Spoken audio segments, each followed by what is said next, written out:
Pelo sinal da Santa Cruz, livrai-nos Deus, nosso Senhor, dos nossos inimigos, em nome do Pai, do Filho e do Espírito Santo. Amém.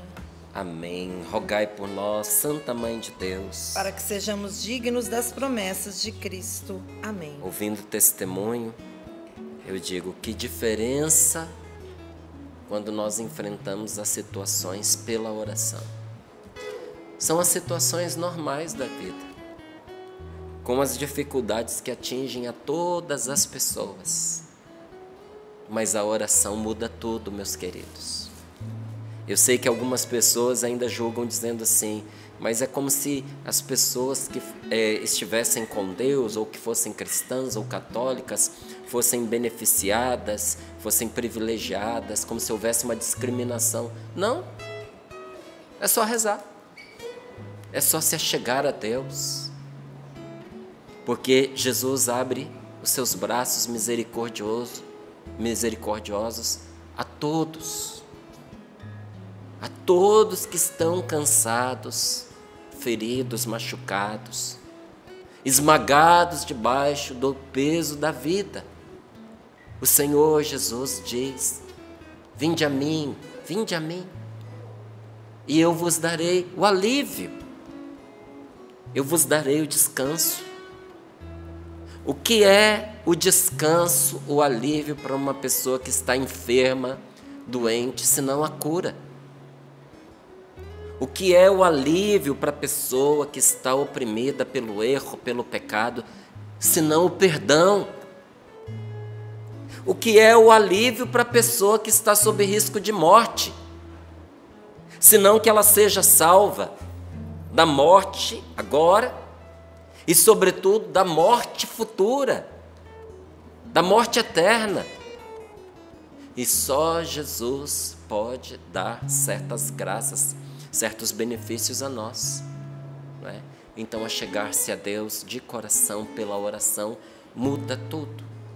Quero colocar em oração aqueles que estão sofrendo, aqueles que estão doentes, aqueles que estão necessitados, inclusive, de socorro material, passando fome, precisando de remédio, sem dinheiro para comprar. Aqueles que estão numa situação lastimável, de angústia, desespero, por causa das dívidas que se avolumaram. Mas quero também colocar em oração aquelas famílias que nesse momento estão recebendo a bênção de Deus, que é uma criança que está chegando, um bebezinho, que está nascendo, que está em vias de nascer. Que Deus abençoe. Quero louvar a Deus e colocar em oração todos aqueles que estão aniversariando nesse dia de hoje. De uma maneira especial, uma amiga querida, Alessandra, do Espírito Santo. Que Deus a abençoe e abençoe também nesse dia todos aqueles que celebram o dom da vida por ser seu aniversário.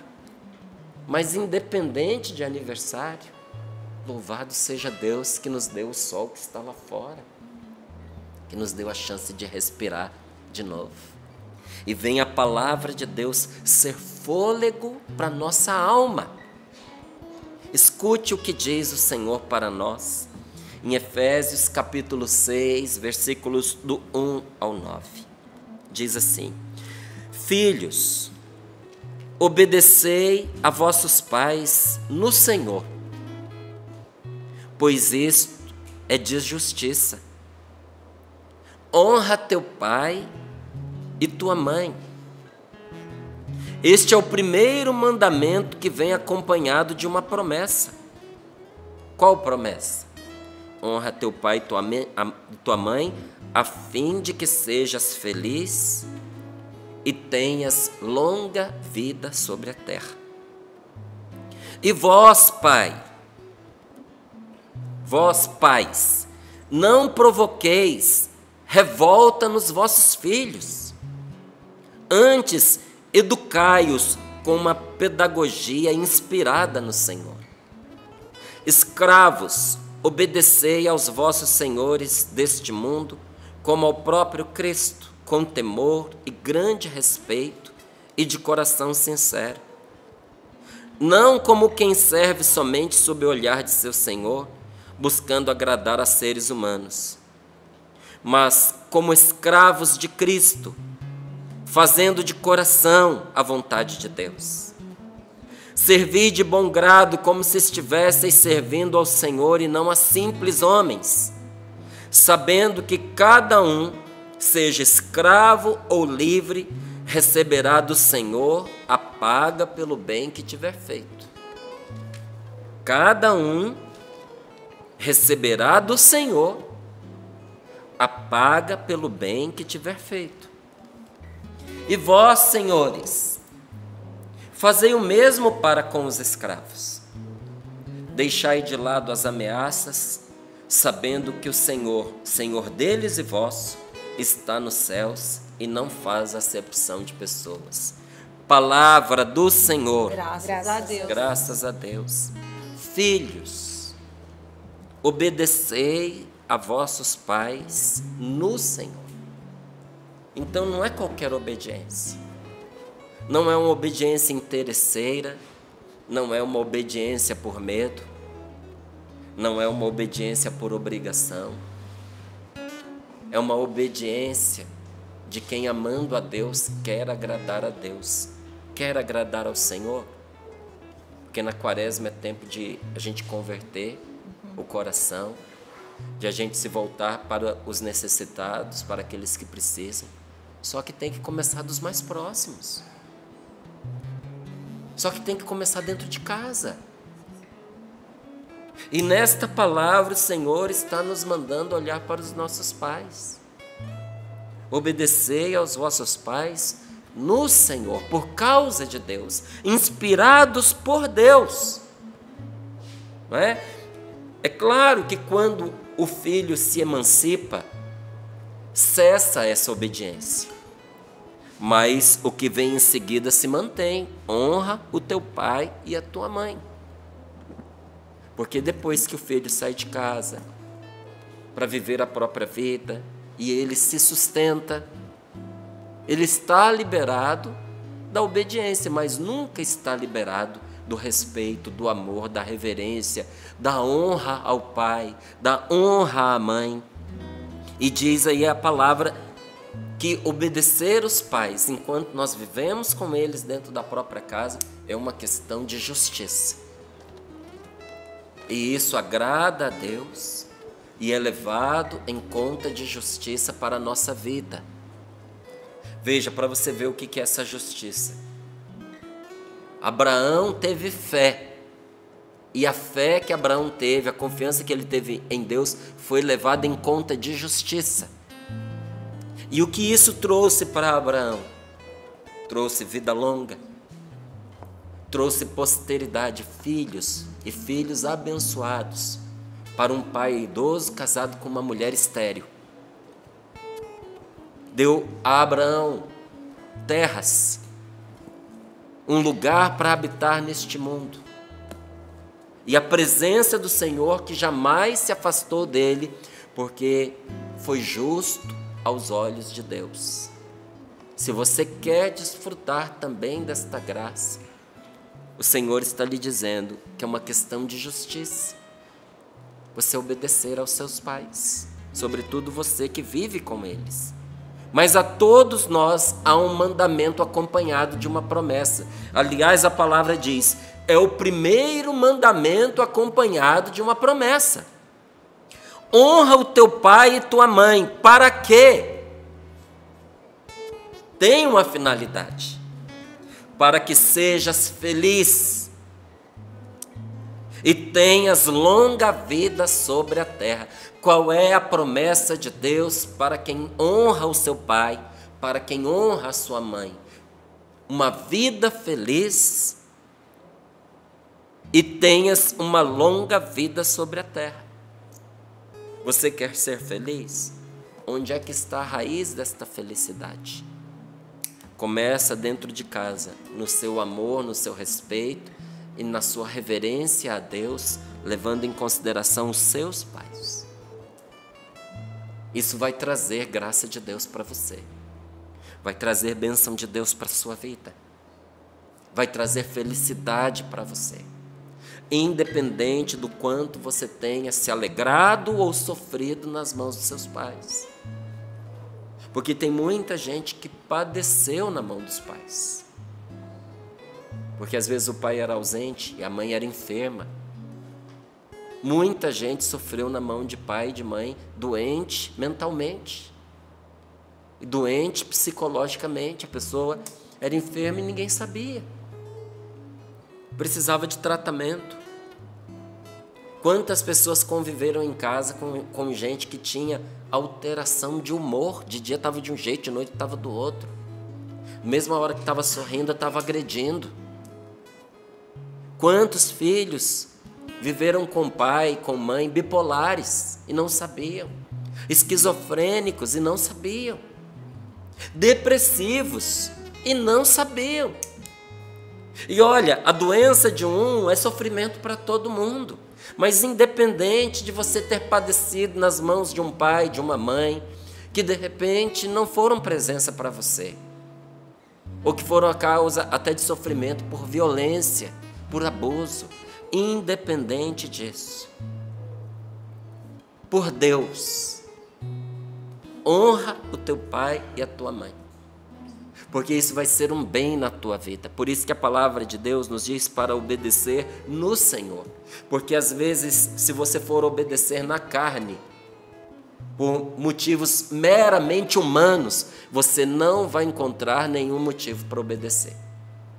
Pelo contrário, você vai encontrar motivo para, desprezar, ser indiferente. Mas Deus que te ama e quer a sua salvação, e sabe como abençoar, você está lhe dizendo: o caminho da sua felicidade passa por você honrar o pai e a mãe que você tem.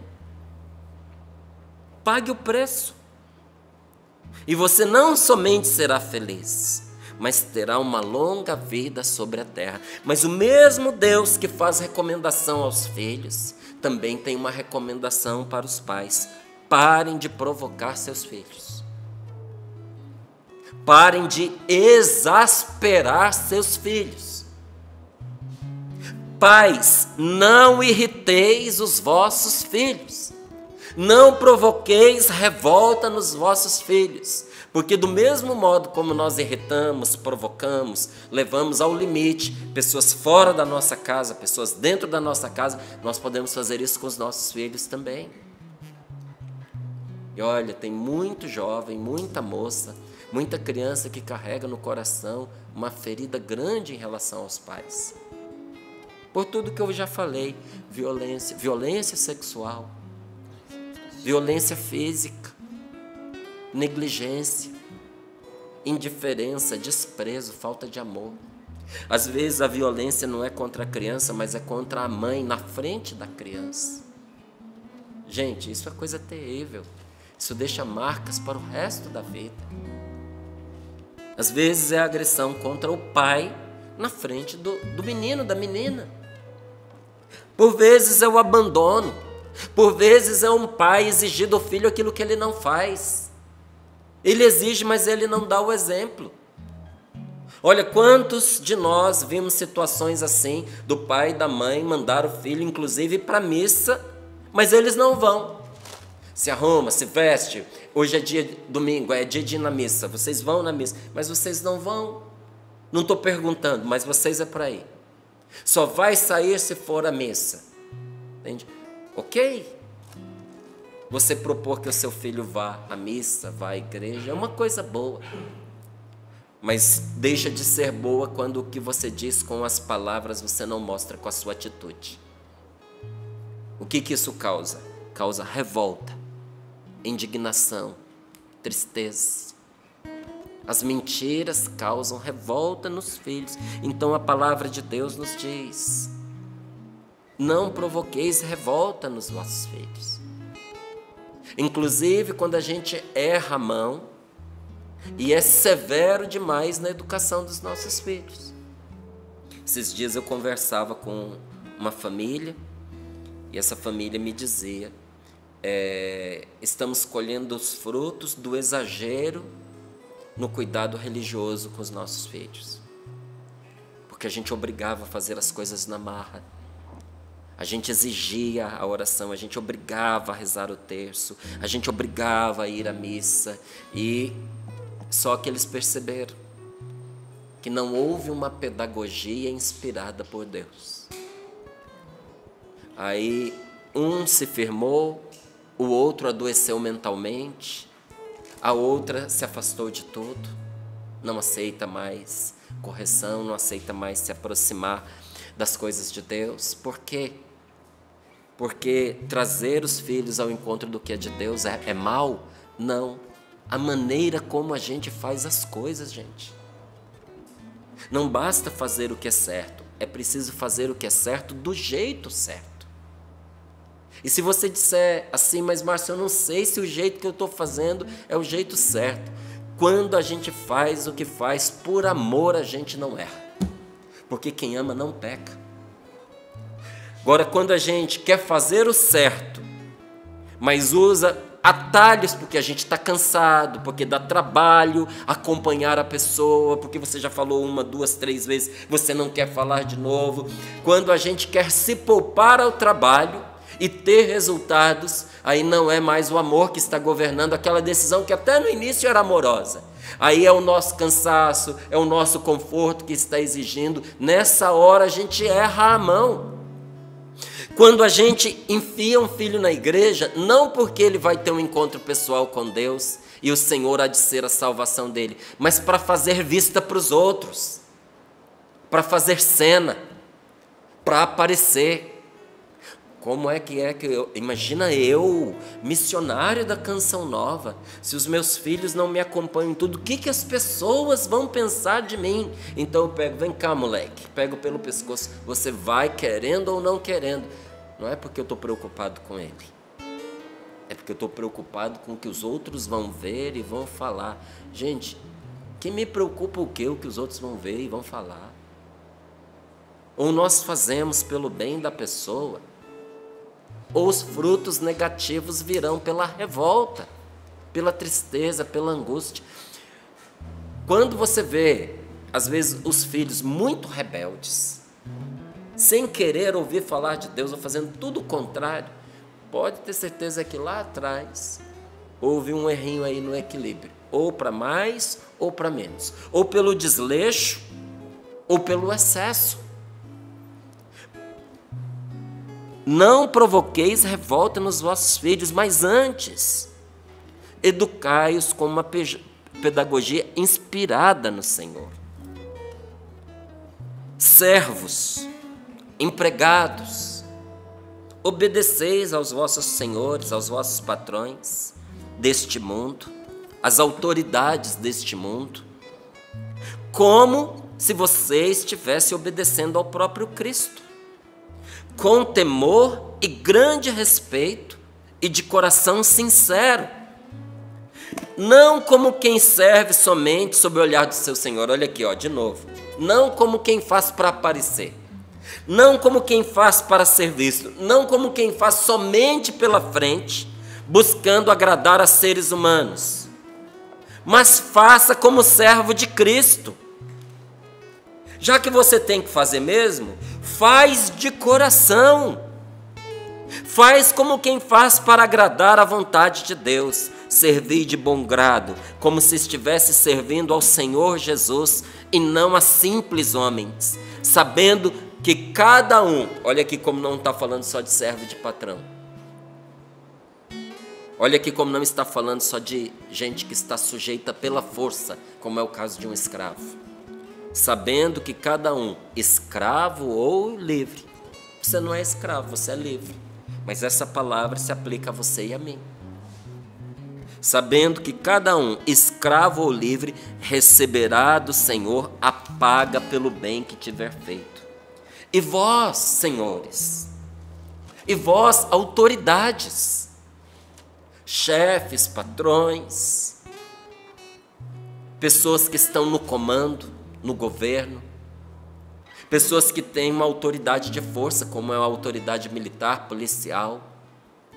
Vós, senhores, fazei o mesmo para com aqueles que estão sujeitos a vós. Deixai de lado as ameaças. sabendo que o Senhor, que é Senhor deles e também de vocês, está nos céus e não faz acepção de pessoas. Mas é maravilhosa essa palavra desde o início, quando ela diz: honra teu pai e tua mãe. Este é o primeiro mandamento que vem acompanhado de uma promessa, a fim de que sejas feliz e tenhas longa vida sobre a terra. Gente, é uma bênção que está contida nesta palavra, para que você seja feliz e viva bem e viva muito.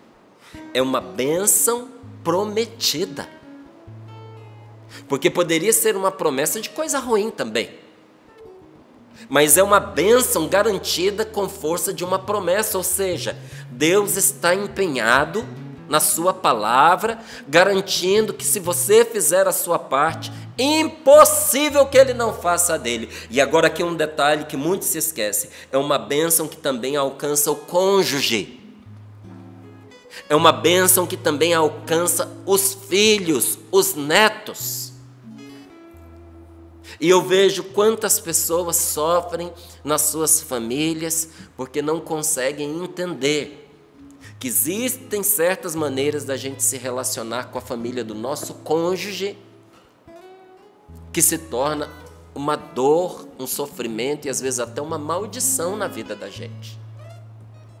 Vou dizer de outra maneira: minha querida amiga, para o bem da sua família, o seu marido precisa honrar o pai e a mãe dele. Não impeça o seu marido de ir à casa do pai e da mãe dele. Não impeça o seu marido de ser generoso com o pai e com a mãe dele, de ajudar, se eles estão precisando, de ajudar com trabalho, com serviço, indo lá, limpando, arrumando, de ajudar materialmente, se for o caso. Porque, veja, a esposa é carne do marido, o marido é carne da esposa. Você e o seu esposo são um só, mas os pais dele são a raiz dele. E se o seu marido estiver doente nas raízes dele, porque de onde ele veio? Veio do pai e da mãe. Se ele estiver doente na raiz, ele vai adoecer e você vai adoecer junto, porque você é a mesma carne que ele. Não estou falando de doença física como uma praga, mas estou dizendo da tristeza, da angústia, da revolta. Tem casal que não está bem um com o outro e fica se perguntando: mas o que eu fiz para ele? O que eu fiz para ela? Para ele, para ela diretamente, às vezes você não fez, mas você o está mantendo triste quando você impede de ir ver os pais, quando cria desculpa para ele não ir. Porque olha, quando uma mulher dentro de casa, uma esposa não quer uma coisa, é muito difícil o homem dar conta de fazer. Você que é mulher sabe. Primeiro, porque cria dificuldade. Segundo, porque depois vem as chantagens emocionais. Terceiro, porque às vezes até concorda, mas na hora faz dar errado. Cria um monte de dificuldades para dissipar. Seduz. Ai, a gente podia tanto, olha, vai ser tão bom. Lembra que você queria isso? Ai, mas infelizmente, né, tá marcado pra gente ir lá nos seus pais. E se a gente trocasse? E você fosse numa outra época? E você fosse num outro momento, num outro dia? Aí a gente faz isso e vai, protelando. Na hora de sair, adoece. Eu não estou passando bem, eu estou passando mal. Ou vai e chega lá, dá problema, cara feia, irritado. Isso é uma tristeza para o seu marido. Mas o que eu estou falando do marido, digo também da esposa. Isso é uma tristeza, porque foi de lá que esta pessoa veio. Existe amor neste relacionamento. Márcio, os pais do meu marido, os pais da minha esposa não o tratam como deveriam, não têm respeito por ele. Minha querida, meu querido, isso é um problema da família dele. É o jeito que eles aprenderam, infelizmente, a viver. Mas ele tem força para aguentar isso, ele tem anticorpos para isso, porque ele viveu dentro daquela casa, ele sabe como se defender disso. Mas não defenda o seu marido de amar os pais dele. de estar presente, de conviver com a família dele. Porque essa desonra do pai e da mãe, essa tristeza para o pai e para a mãe, respinga no seu casamento, respinga na educação de seus filhos. E olha, é triste dizer isso, mas aquilo que a gente semeia, a gente colhe. Infelizmente. Semeie o que você quer colher e não o que você não quer colher. Imagine você na situação da mãe dele. Seu filho querendo vir em casa e a esposa do seu filho não deixa. Seus netos querendo visitar você, mas a mãe dos seus netos não permite, porque não quer o convívio. Eu não sei te explicar porque isso acontece, mas é fato, a gente sabe que acontece. Quebra esse ciclo de maldição. Quebra esse ranço hoje, agora. Quebra primeiro pela vontade, pela força de vontade, pelo desejo de romper com esse mal. E depois você vai dando passos pequenininhos na medida que você consegue. Olha como eu sou grato à minha esposa. Quantas vezes eu, em meio a tantas tarefas, atividades aqui na Canção Nova, atividades com os meus filhos e minha esposa, muitas vezes, não foram poucas. Você precisa visitar os seus pais. Você precisa ir ao encontro do seu pai. Você precisa estar com a sua mãe. Você já ligou para a sua mãe? E de tanto ela fazer, eu aprendi. E passei a fazer o mesmo com ela. Já tem tempo que você não visita a sua mãe. Vamos dar uma passadinha por lá. Você já falou com ela? Porque ao honrar a mãe dela, isso se torna causa de felicidade e vida longa para ela. E eu que a amo, eu quero a minha esposa feliz e que ela viva bastante. Você ama o seu marido? A felicidade dele é a sua felicidade. Se você quiser entender a força do que eu estou lhe dizendo, experimente viver com ele infeliz. Quem é infeliz faz os outros infelizes. Nunca pense que a infelicidade, a tristeza do seu marido, da sua esposa é um bem para você, porque não é. A infelicidade daquele que é uma só carne conosco é a nossa infelicidade. Faz esse homem feliz, faz essa mulher feliz. Márcio, mas me custa muito ir lá e conviver com a minha sogra, com o meu sogro, com o meu cunhado. Ótimo! Você está na quaresma, olha que penitência boa. É agora a hora da retomada. Você pode ter certeza que vai agradar muito mais a Deus do que você deixar de comer carne na quarta e na sexta-feira. Eu estou fazendo jejum, passei a rezar, estou rezando rosário, estou acordando de madrugada, estou rezando com a palavra, meu joelho está dando calo, não estou comendo, fiz penitência de refrigerante, fiz penitência de doce, fiz penitência de carne. Mas você não está indo visitar sua sogra? Não está servindo de nada. Troca. Volta a comer tudo. Mas vai visitar a sua sogra. Vai com seu marido. E detalhe, vai de cara boa. Vai visitar sua sogra, meu irmão, de cara boa. Eu estou falando aqui mais para a mulher, porque na maioria das vezes a dificuldade é entre a mulher e a sogra. Porque quando é o genro, a sogra adota como filho. Não é? Não é assim, ó? Gabriel já riu ali porque ele sabe que é. A sogra está assistindo lá e é assim mesmo. A sogra adota como filho, não é? Mas por isso que eu estou falando aqui mais para as mulheres, mas serve para todo mundo. É igual para o homem.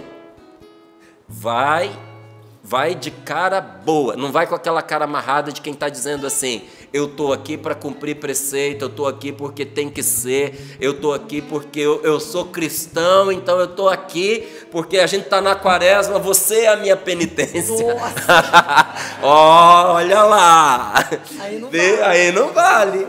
O que Jesus fala para nós quando a gente for fazer uma penitência, for fazer um jejum? Lava o seu rosto, lava a cabeça e se perfuma. Para ninguém saber que você está fazendo penitência. vai de cara boa. Recomece o relacionamento, tantas vezes ferido e machucado. E você vai perceber que junto com recomeçar esse relacionamento, você vai estar recomeçando a felicidade dentro da sua vida. Você vai se surpreender com as graças de Deus que você vai receber, com as portas que vão se abrir, com as coisas que vão se endireitar, inclusive dentro do seu matrimônio. Gente, a palavra diz aqui: obedecei a vossos pais no Senhor, pois isso é de justiça. Não é justo quando a gente priva os netos de conviverem com os avós. Eu não gosto porque a mãe do meu esposo, a mãe da minha esposa não respeita, faz tudo o contrário, dá comida na hora que não deve, deixa assistir. Meu filho, um dia você vai ser avô e vai ser avó, e você vai ver que a missão do avô e da avó é estragar. Por isso que você é pai e mãe. Quem é que vai disciplinar, quem é que vai corrigir é você. O vô e a avó tem pouco tempo de vida aí pela frente. A tarefa deles é agradar, neto. Você já viu que não tem coisa mais gostosa do que casa de vô e de vó? Porque lá você fica livre. Lá tem sempre uma comidinha gostosa. Às vezes não faz bem. Mas não faz bem para o corpo, mas faz bem para a alma. Às vezes não é? É doce, né? Às vezes é doce. Nossa, deu chocolate pro menino, agora ele não vai dormir à noite. Tá na casa do vô, tá na casa da... Deixa, eles ajudam a cuidar, não é? A hora que eles perceberem que o moleque fica igual uma pipoca dentro da panela, pulando para lá e para cá, eles mesmo, pro próprio bem deles, eles vão tirar. Mas não se estressa com isso, não. A vida é curta demais para a gente se tornar causa de sofrimento para o outro nessa matéria. Deixe os seus filhos conviver com a família do seu marido, com a família da sua esposa. E se você sofre com isso, tem que aprender a conversar com o seu esposo, com a sua esposa, sem acusações, sem agressões, mas tem que falar. Olha, me magoa, eu me sinto ferido. Quando você cria dificuldades para eu ver meu pai e minha mãe, eu preciso. Eu sou filho, eu tenho que honrá-los.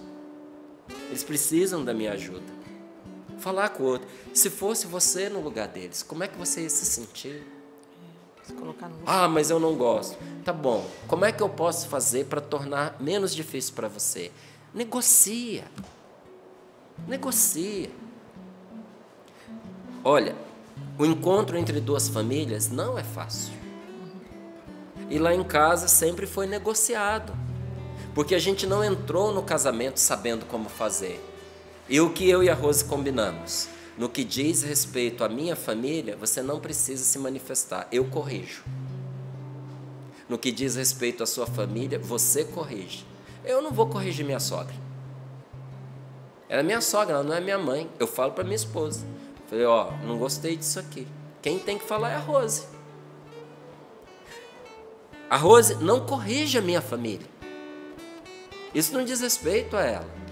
Porque senão cria litígio entre as famílias.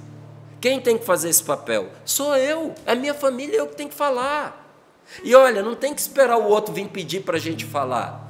A gente precisa, percebeu que o negócio não foi bom? Vai lá, fala, corrige. Porque quando você que é filho fala, mesmo que o seu pai não goste, que a sua mãe não goste, é família, é filho, é sangue. E isso está mais do que resolvido. Agora, quando é o cônjuge que fala, já começa a criar um obstáculo, a abrir um abismo entre eles.